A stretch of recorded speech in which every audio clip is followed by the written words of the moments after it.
maqsadimiz achchiq chuchuk bərəng yapraqçısı tayyorlash. Endi buni tayyorlashning tafsiliy bosqichlari bilan tanishib chiqaylik. Old bilan materiallarni tayyorlab olamiz. Arqadan bərəngini oqlab, nipis holatda to'g'rab olamiz.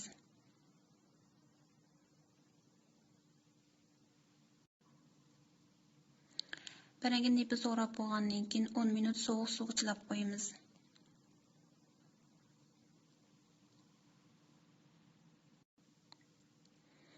On minutdan keyin bərənglarni süzüb olib, qaynayotgan suv silib 30 sekund qaynatib pishiramiz.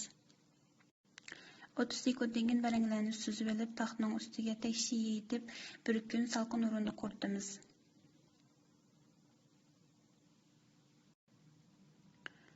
Qurib tayyor bo'lgan bərəng yaproqchalari mush holatga keldi. Arqadan xurishlarni tanishib olamiz.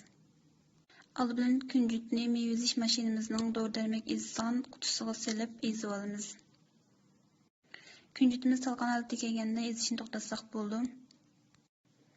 Kunjut talqini qachoq qo'yib, uning ustiga navbat bo'yicha qizilmush talqini, kavovchin talqini, tuz, shakarlarni silib aralashtiramiz. Dor-darmak tayyor bo'lgandan keyin qozonga bərəng yaproqchalar cho'kkidek moy qo'yib qizigandan keyin bərəng yaproqchalarni silib qo'rishni boshlaymiz. Bərəng yaproqchalarning rangi o'zgargandan keyin suzib olsak bo'ldi. Süzüp olingan bərəng yaproqchalarning ustiga qiziq holatda dor-darmaklarni sepamiz. Mana bizning o'zgacha balalarimiz yoqtirib yeydigan achchiq chuchuk bərəng yaproqchamiz tayyor bo'ldi.